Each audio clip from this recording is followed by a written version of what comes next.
Om.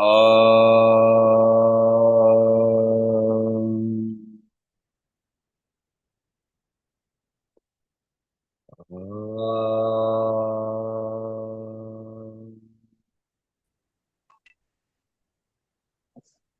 Om.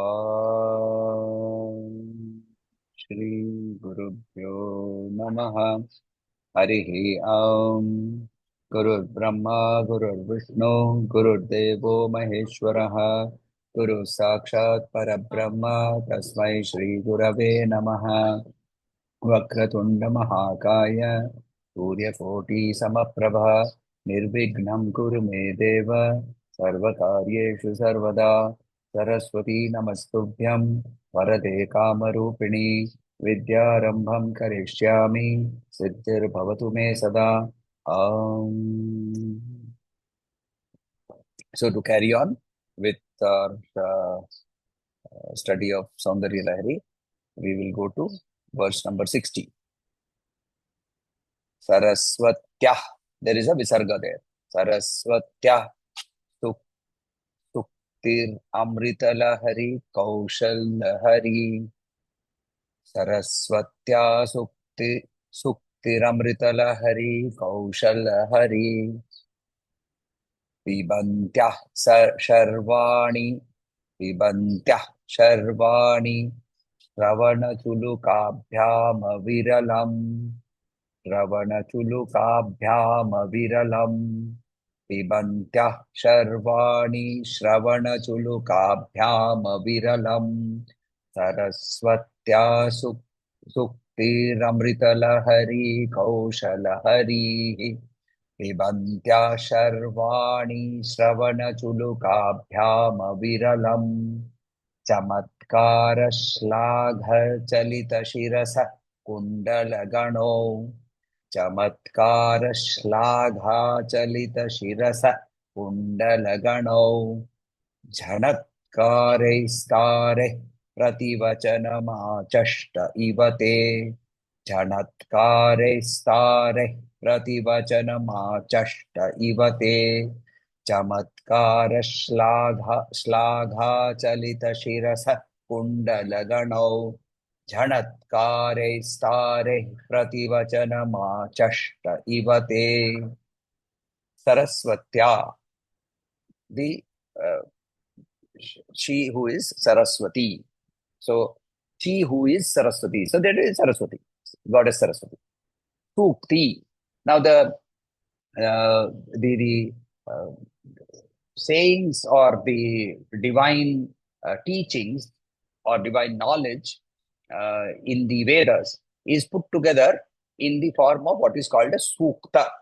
So suktir amrita lahari, the flow of nectar in the form like in the form of suktas.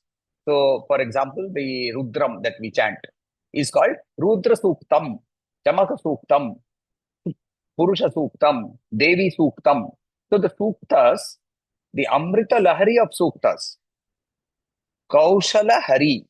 Kaushala means expertise. Hari means to take away. Taking away the expertise. Pibantya, drinking. Sharvani. Sharva is the name of Shiva. Sharvani, therefore, is the name of Shiva's consort, wife of Shiva. Shravana, Chulukabhyam. Chuluka is the hand hollowed to hold the water. So you know when you hold the water like this is called chuluka. So like this in one hand, chuluka. Shravana means ears. So your ears are appearing to be like those which are holding the water. Now what is the water? The nectar that is flowing. Who is holding it? The ears. So the ears are compared to chuluka. See the poetry of Bhagavan Shankaracharya. So, Shravana Chulukabhyam, Aviralam. Aviralam means continuously. Chamatkara Shlagha Chalita Shirasaha. Chalita Shirasaha, nodding. Shlagha, approving. Chamatkara, because of the beauty. Chamatkara, the beautiful. So, Chamatkara Shlagha Chalita Shirasaha, nodding. Kundalagana. Kundala is the earrings, ear studs, right? The earrings. They Jhanatkarei tareihi. They are making a loud jingling noise. Pravti vachanam achasta ivate. They, as if they are replying in approval. So, literal meaning is, O Shiva's consort, O Sharvani, the wise sayings of Goddess Saraswati flowing continuously into your ears, which appear like hollowed hands holding water, and then you nod in approval. Your ear studs, your earrings make a jingling sound as if you are agreeing to whatever she is saying, giving her your utterances in approval. Now, if you remember Lalita Sahasranamam, Chachamara Ramavani Sabya Dakshina Sevita. So Saraswati, what is her job? Right? Rama, Sabya, Dakshina, Saraswati, Vani. Right? Sabya, Dakshina, Sevita. Sabya and Dakshina following Ramavani. So Rama has to be Sabya, Dakshina has to be the Saraswati. Right? Vani is sitting on her right side. Now, normally when we portray it ulta. Quite often you will see in Lalita's photos, you will see Saraswati on the left side of Devi, Lakshmi on the right side of Devi. It doesn't matter. For Devi, no, there is no left, there is no right. She can use both sides as well as we can. But here, let us examine. Where is the mantra, when the mantra Upadesha given, where is the mantra chanted? It is chanted in the right ear. So in which side should Saraswati be sitting? She should be sitting on the right side. And what is she doing? Oh, she is continuously, when we say Sachamara Ramavani, they are not actually physically doing Chamara. They are doing their jobs, which is like doing Chamara. If you remember the Lalita Sahasranamam Vyakhyas that we did, it is not that they are standing there like servants doing their panning Devi. I mean, that is a literal meaning. We can take that also. But the real meaning will be that they are also in the court of Devi. The principal authority is in the court of Devi, doing the two major jobs. One is the job of knowledge. The other is the job of Shri, well-being, all-round well-being. Both of which come from where? Come from the power that Lalita is giving them. So, Devi, Saraswati is sitting there spouting the Vedas continuously. She's spouting the Vedas continuously. And Devi is nodding her head. Just imagine the beauty of this. The Vedas are being chanted in a court full of the Devas and Devis, all of them. And why is the Vedas being chanted? Because the Devas and Devis, they are not realized souls. See, Indra we know, right? All the time he's suffering from jealousy, he's suffering from insecurity. If you are a realized soul, what is their insecurity? What should Vishnu does not suffer from insecurity. Brahma does not suffer, Shiva does not suffer from insecurity. Indra suffers. So these Indra and all these Devas, they are sitting around in the court. Now Devi's job is to make them wiser. Devi's job is to make them more prosperous. Devi's job is to make them realize the Brahman. How will she do it? So she is allowing Saraswati to give the Vedic knowledge. And what is she doing? She is agreeing to all of it. Because she is Vedas personified. Veda Swarupa. Right? She is Vedas herself. So therefore, she is nodding her head. Right? And so these are all the verses that we are contemplating with her in terms of the Devi's form. And here now, Acharya has moved away from the eyes. He went to the ears. The eye is touching the ears. And now he's talking of the ears. And he has described physically the ears. They look like the chuluka, right? Hand waiting for nectar. So they are completely receiving her own manifestation in the form of knowledge coming back to her. And she is so appreciative of that. So she is nodding her head. Now, yes, please. You said Kaushala Hari. Why I will come to that. So, Kaushala Hari means we are saying here, so there are two readings for this. It says Kaushala Hari is one meaning, and the So it says in the first one, Suktira Amrita Lahari Kaushal Lahari. But that meaning it's the wrong meaning. Just 1 second. Give me 1 second.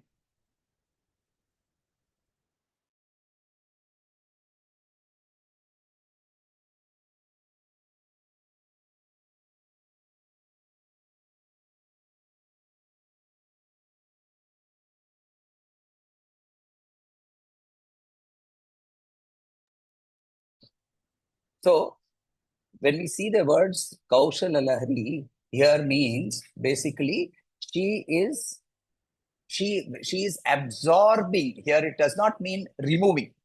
Hari is also one of the means to absorb. So where she is seated as Raja Rajeshwari, she is constantly absorbing this knowledge and allowing it to flow from one another. So here when it's saying removing, it does not Hari does not here mean removing literally. It means absorbing, right? And how is it happening? It is happening like a stream of honey, Amrita Lahari, right? And a stream of honey, if you pour honey from one vessel to another, there will be no break. There will be no disturbance in the flow. If you pour water, you will find there will be some disturbance, right? There will be breaks. There will be some flow will be not uninterrupted. Here, if it's like a honey flow. So here he said, Kaushala Lahari. So that is the meaning. Any other question? Otherwise, we will go to verse number 61. I wanted to share one more thing. Yes, please. This shloka is one of the shlokas which they would do elaborate musical description, because it's an important, in the sense that at that time the meaning that was given was that when Saraswati was playing the veena at the court of Devi, and she was when she nodded her head in appreciation, the bells from the earring, the tinkling noise that came, the sound that came, put the Saraswati's playing to kind of shame, and so she put her veena down, is the story. Okay. They would say. Okay. So, there is no mention of a veena. For that matter, one of the meanings that has been given by a Bhashyakar, which I was reading and I found that not acceptable to me, but I'll share that because it is there. It is available. Is that Parashakti is speaking, Lalita is speaking, and Saraswati is nodding her head. Now, to me, that does not make sense. So, because why should Saraswati agree to what Devi is saying? Right? This is like saying that the prime minister has to give some speech, and the finance minister will say, "Ha ha, theek bola ye theek bola." Right? It does not happen in normal way like that. So therefore, it did not appear to me to be correct.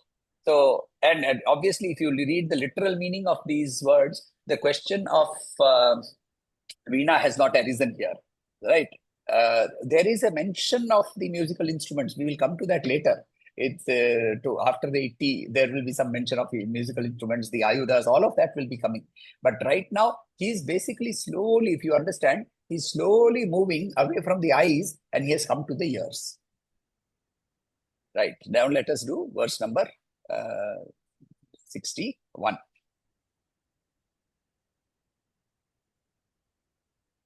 असौ NASA वंशस्तु हिनगिरिवंशध्वजपटी असौ NASA वंशस्तु हिनगिरिवंशध्वजपटी त्वदीयो नेदीयः फलतु फलमं साकमुचितम् त्वदीयो नेदीयः फलतु फलमस्माकमुचितम् असौ NASA वंशस्तु हिनगिरिवंशध्वजपटी त्वदीयो नेदीयः फलतु फलमस्माकमुचितम्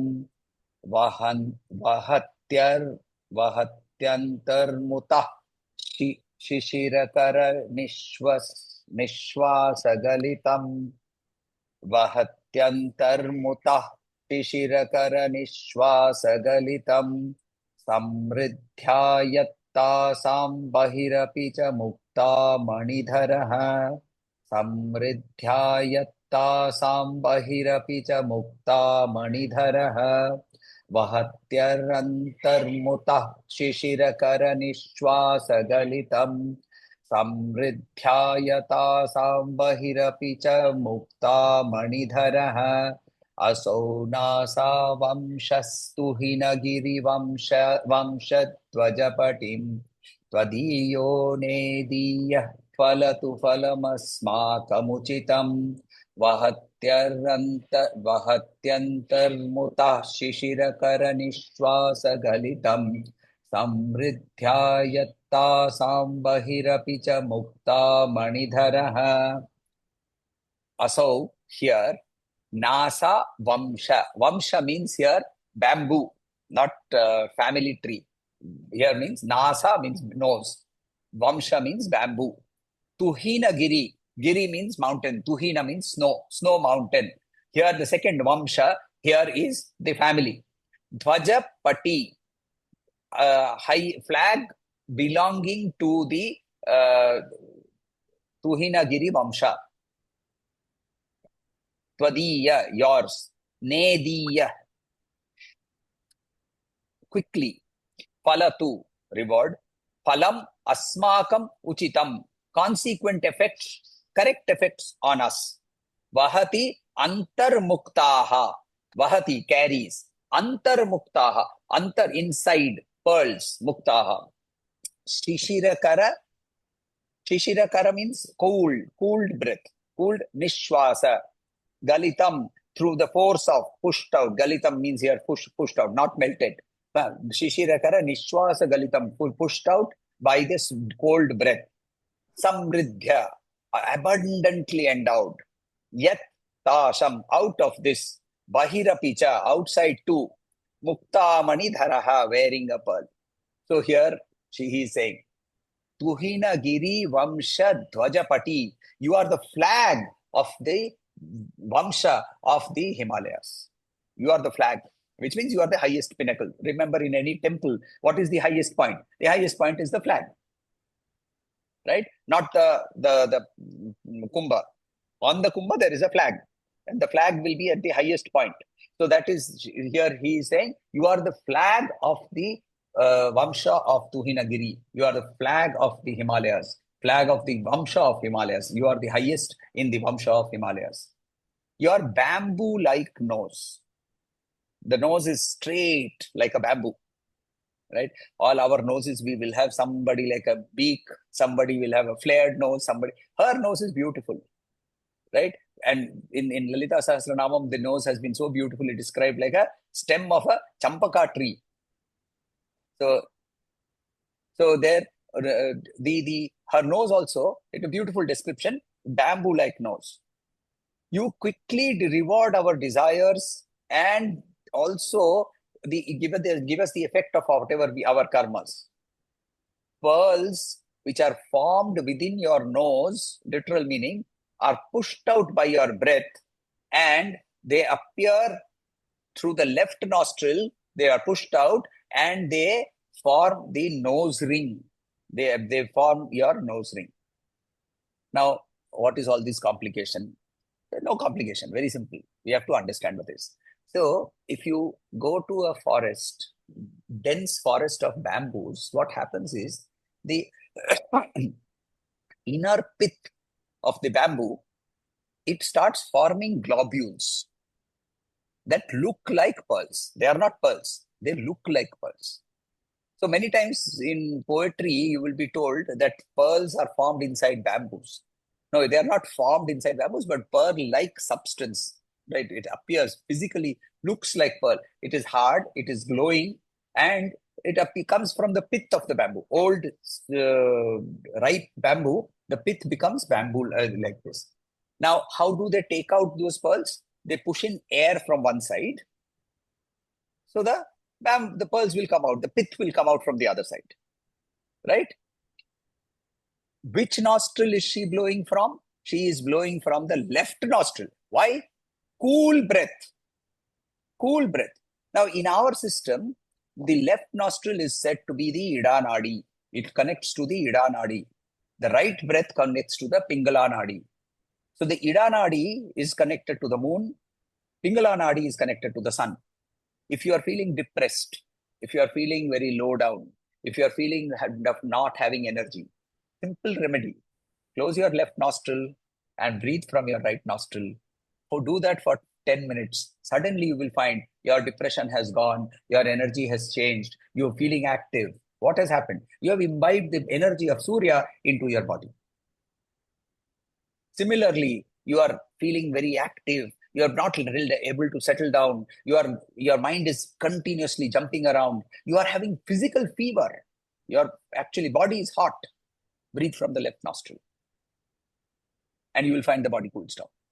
So here he is saying the cool, Shishirakara, the cool breath coming out from the left nostril, the pearls that come out from her breath, one of them forms the nose ring on the left nostril. Now problem. South Indians wear the nose ring on the right nostril. So should we wear it on the right or the left? Devi has been described as wearing the earrings on both nostrils. So don't worry. You can wear whichever where you want. So her pearl has come out from herself. What is this indicating? Firstly, what is the bamboo? Why he is using the bamboo? See, the bamboo is a particular, firstly, it is straight. So it has no complexities. No complexities of mind that are expressed on our face. Say if you are having you're thinking, whatever happens inside our mind, quite often it comes out on our face, no? We get angry, our eyes become red, all of those things start happening. So here, the no straightness means she has no complications. उसके अंदर में कोई complication नहीं है, right? Secondly, the pearls, what is pearl? We always use this term in English, pearls of wisdom. So, jnana comes from within. And it is part of what she is. She is Jnana Murti. And she decorates herself with that Jnanam. She decorates herself with that Jnana. So the pearls that fall out, they are the wisdom that we are expected to collect. From where is it coming? From every breath of Devi, we can expect knowledge to come. What does every breath? Is Devi actually breathing? Are we supposed to be waiting over there? No, this entire universe is nothing but Devi. And every pulsation that you are actually experiencing within yourself is nothing but a pulsation of the Devi's knowledge. All you need to do is to go inside and connect with her, which is why, again, he uses the term bamboo. The pearls are hidden, not visible outside. You go inside, you will be able to see it. And then another meaning of here, of saying that the pearls have been expelled out, is that it is only when the inside is expelled out that the bamboo can become a flute. There is a beautiful story. So the flute was being asked that why does Krishna all the time keep you near his lips?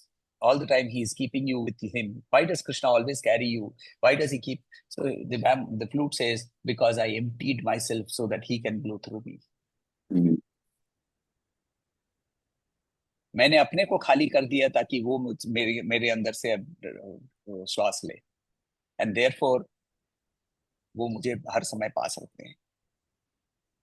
And that is the meaning here. That is why bamboo. Right? We have to empty ourselves to become useful.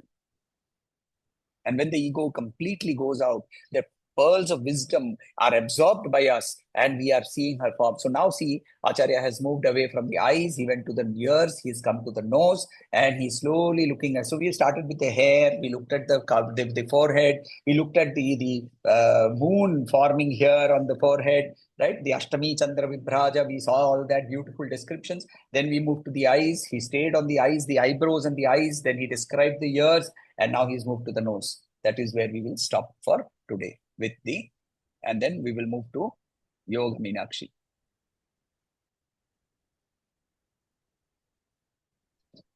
Any questions? Otherwise, we will move on. शिवादिस्फुरत् पञ्चमञ्चादिरूढाम् शिवादिस्फुरत् पञ्चमञ्चादिरूढाम् धनुर्बाणपाशाङ्कुशोद्भासि हस्ताम्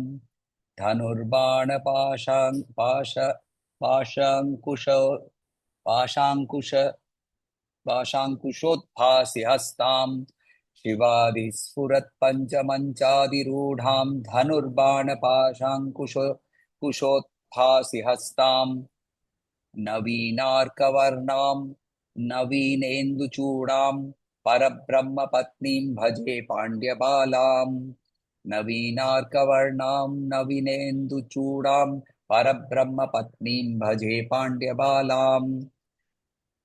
Here she says, he who shines along with Shiva.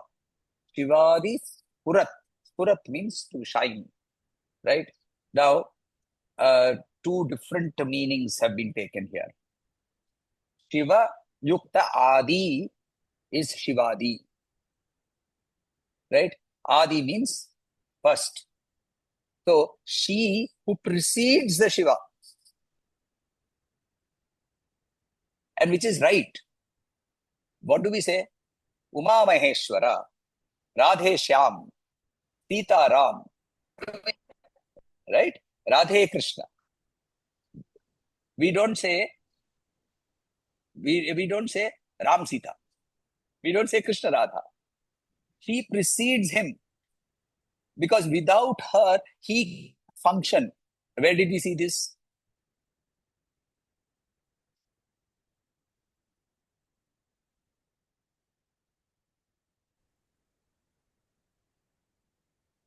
We saw that, right? Without him, without her, she cannot function. किधर देखा था ये? सौंदर्य लहरी में. First sloka of Soundarya Lahari. Correct. First sloka of Soundarya Lahari. Shiva शक्त्या etc etc, right? पहले श्लोक में बोल दिया था. Agastya is repeating that here, saying Shivadi Sfurat. He who shines along with Shiva, but she is the first. Panchamanchadi Rudham. Panchamanchadi Rudham. She is sitting on 5 manchas. What are the 5 manchas? Panchasana Sinam, we have seen, right? Pancha Brahmas she sits on. What are the Pancha Brahmas? The 5 acts of creation, destruction, all the 5 acts that we talk of. Srishti, Sthiti, Laya or Samhara, Tirodhana and Moksha. These are the 5 functions of Brahman, or rather the 5 functions of Ishvara. Brahman has no functions. Brahman has only Satchitananda. Right? Brahman is only there, only consciousness, only awareness, all pervading. When Brahman takes on the form of Ishwari, then she does all these 5 actions, Srishti, Sthiti, Laya. So what did she do? She said, no, I am not going to do all that. I am Parabrahma Swarupi. I am Parabhattarika. I am the queen of everything. So I will give the jobs to my deputies. Brahma, create. Vishnu, Sthiti.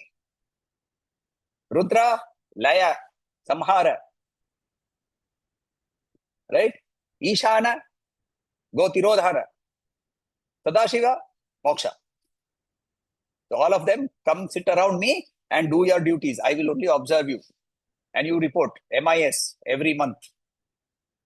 कितना सृष्टि किया, कितना report, कितना स्थिति किया, तो report भेजो. बस, I will do only that. He is Panchamanchadi Rodham. Dhanur, Bana, Pasha, Ankushot, Phasi, Hastam. These are her 4 ayudhas which are shining. We have seen the 4 ayudhas in Lalita also. Right? She holds a Ikshubana. She holds a the Ikshudhanu. She holds the 5 arrows, 5 flower arrows. She holds a pasha, she holds the ankusha. We have seen the description both in Soundarya Lahari, we have seen it also in Lalita Sahasranamam, and we saw the detailed meanings of all of these, so I will not get into that again. And Navina Arka Varnam. Arka means sun. Navina Arka. Again, we have seen her descriptions in so many times. In Lalita, she is described as Utyadbhanu Sahasrabha. Right? Utyadbhanu. Navina same meaning. Udyadbhanu means rising sun. Navina means new sun. New sun means rising sun. And what is she holding? How is she described? Navinendu Chudam. New moon, the crescent moon. Chudam on the head. She is holding the Navinendu Chudam. Parabrahma Patnim. She is the Patni. Now, very interestingly, the word Patni does not only mean wife. It has a very interesting meaning. It means also ruler. Patni means ruler. Patni also means the person who is ruling. She who is the mistress, who is the owner. So, the Parabrahma Patni, she who is the owner of Parabrahman. She is not only the wife of Parabrahman, but she is also the owner of Parabrahman. Now, so yesterday was Women's Day. So you can, and all of the ladies who are Patnis, they can now go and tell their Patis that Pati, you may be Pati, but I am Patni, which basically means I am the owner of the Pati. That is the meaning, one of the meanings. So Parabrahma Patni, equal sharing. See, in Sanatana Dharma, the position of the wife, Patni, has been given in beautiful words. Bharya, she who bears the load. Ardhangini, she who is also the half of the body also itself, right? And so on and so forth. Sahacharini, she who walks along with me. Sahadharmini, she who shares my dharma. They're the beautiful descriptions. So similarly here, when we say Parabrahma Patnim, she has all the equal rights and responsibilities of Parabrahman. And then, again, last time we explained about this, about Pandya, Bhaje Pandya Balam. We saw as to why she is called Pandya Bala last time itself. So that is where we will stop for today. Yes, please. I have one observation which I did from, there is a temple here, and the main deity is Vishwanatha, and Vishalakshi are the presiding deities there. The Vishalakshi Murti has got a Kamandalu and Akshamala, and then on the other two hands, because she's Chaturhasta, she has Ganesha and a Shiva Linga. It's about that. Would that represent Pasha? Priests seem to say, according to some Agama Shastra, they have Shiva Linga, the other hand has got Ganesha. Ganesha, I don't know. Normally, there is a description in the Tantrasara Tantra. There is one Tantra called Tantrasara Tantra, in which she is described as a left hand she holds Ganesha, right hand she holds Vishwanatha, her husband Shivalinga, Kamandalu in her lower left hand, and Mala, Akshamala, Rudrakshamala in her right lower hand. This also has been described, similar form of Vishalakshi has been described in Skanda Purana also. So what they have put over there is from Tantrasara Tantra. It's a particular agama. The Vishalakshi in Kashi, she does not hold the Ganesha nor the Shivalinga. So she holds a lotus in her upper left hand. In her upper right hand, she has the Varada Mudra. And then she holds a Kamandalu and a Akshamala in her lower hands. So that is the form that is described in or seen in Kashi. Typically, when you go to Kashi, if you are not there early morning for the Abhishek time, you cannot see this because she's then covered up with so many clothes and everybody donates saris and they keep putting the saris on the idol. You can't see all of that. But these are the four things that she has in her hands over there. Whereas one of the tantras, as I said, left hand Ganesha himself is being held over there. So she, in my understanding of this particular iconography, is that if you normally see Shiva, then you will find that the family is described, if it is without skanda, then it is described as Ganesha on the on the right side, Parvati on the right side, and they are together, the three of them. Here, in my opinion, I think the Agama replaced Shiva with Parvati and therefore created the full family, but created it in that manner where Vishwanatha is on the right side. So obviously she will be on the left side of Vishwanatha. Vama Bhage Shakti Dharam is the description of Shiva, right? So she will always be on the left side of Shiva. So she holds him on the right side. She's on his left. And then Ganesha is on the other side. So the full family is over there. That is how I think the Agama means to give it to us. One other question I had, when it is Yoga Meenakshi, like you have Yoga Meenakshi and you have Yoga Narasimha, does that mean that it's a dhyana? They're always in dhyana? So the descriptions of Yoga Meenakshi are not completely only in dhyana, but in Yoga Narasimha, yes, they are described as in dhyana only. So yoga. So for example, even with the Hariharaputra Shasta in the Shabarimalai form, he is always described as being in dhyana. So even his dhyana shlokams also say that he is in dhyana. Yoga Arudham, right? That is one of the ways he is described. So even with Narasimha, that is being described. But in the Agastya Krita Yoga Meenakshi Stotram, it is not described that way. So, very good question. So then why Yoga Meenakshi? The word yoga here has to be taken as our union with her. By the dhyana of this, we can unite with her. Our yoga with Meenakshi happens when we do the dhyana according to this. So now if you look at, just see her description, see her sitting over there with all her four hands, Pasha, Ankusha, Bana, Chapa, Panchamanchadi Rudham. When you see her sitting over there, your mind is completely focused. You will merge with her. That is the description that is being given by Agastya Muni. Anna, is Meenakshi Devi related to specific chakra?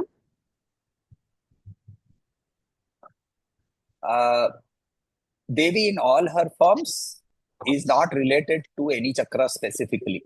Whereas in one of her yoga shaktis, in the Lalita Sahasranamam as well as in the Trishati, you will find that there are Hakini, Sakini, Yakini, Dakini, Rakini, all these are Devis. These are Devis who are manifestations of Devis, who are the powers of the Devi expressed in the form of having certain number of heads, certain number of ayudas, certain number of colors, fond of certain type of food, and as described as being residing in each of these particular chakras. So when you are trying to do something like a Kundalini sadhana, which obviously I tell people not to do. So, but if you're looking at Kundalini sadhana, then Devi, when she is worshipped, she is manifest throughout the entire Kundalini because she is Kundalini herself. She is Kundalini. And her original sthana within your body, unless she is awakened, is Swadhisthana. That is the name. Swadhisthana. Her own natural place. And her tail, the end part of her body, and the serpent form, is at the end. Therefore, it is in the Mooladhara. So the Mooladhara and Swadhisthana is the place where she is residing in an unawakened form. When she awakens, she resides throughout the Kundalini, going right up to the Sahasrara, and therefore there is no question of specifically her being available in any particular chakra. Meenakshi is Parabhattarika Lalita herself, so there is no question. However, if you look at Meenakshi only as a form of Matangi, then she is one of the Dasha Mahavidyas. Then she has again nothing to do with the chakras, but she is one of the Dasha Mahavidyas. So Meenakshi in her form as Rajamatangi is also worshipped as Rajamatangi. She is the tantric form of Saraswati. And the Vedic form of Saraswati, the tantras claim that tantras allow you faster access. It doesn't matter. Access to Devi is only by bhakti. Irrespective of your knowledge, it doesn't matter what your knowledge is. If you have devotion, she will manifest. She will do whatever has to be done with you, what is right for you. Look at Kalidas. Look at the story of Kalidas, right? What happened? So the princess got defeated all the Brahmins and all the Pandits of the area. So they brought a deaf mute. She showed one, he showed two, he showed this, he showed this. She said, "Oh, I am defeated." So then they went into the bedchamber. The bedchamber had a mosquito net. So he went round. He couldn't find the door. So he went up on the pole and he tried to jump in from the top. And that is why when she realized that this man, he was not a deaf mute. He was told to pretend to be a deaf mute. So then she asked him, "You appear to be extremely stupid. How did you defeat me? What did you mean when I showed you one?" So he said, "You showed one, I showed two. Then you showed me a thappad. I showed you gussa. Gussa marenge tumko." And the princess is saying, "I said ekam brahma, and I thought you said dvai rupam purusha prakriti. So then I said panchatatvena, and you said panchatatvena ekatvam, and I accepted defeat. Get out of my house." He felt very insulted. And when he went to one temple in the night and he looked at the temple, destitute temple, and in the temple there was this beautiful, huge, awesome image of Mahakali. And he looked at her, and in complete awe, he surrendered to her. And she immediately, in that 1 second, she came. And she told him to open his mouth. And she wrote her own mantra on his tongue. And he wrote Kumara Sambhava. And he wrote Raghuamsham. And he wrote Meghadutam. That's all it takes. That 1 second of complete surrender is not something that we are not able to do. That is why all this is required. All the scripture, the study, all of that is required. So at least sometime our mind will somewhere open up and say, that is what it is. चलिए शांति शांति शांति हरि ओम श्री गुरुभ्यो नमः हरि ओम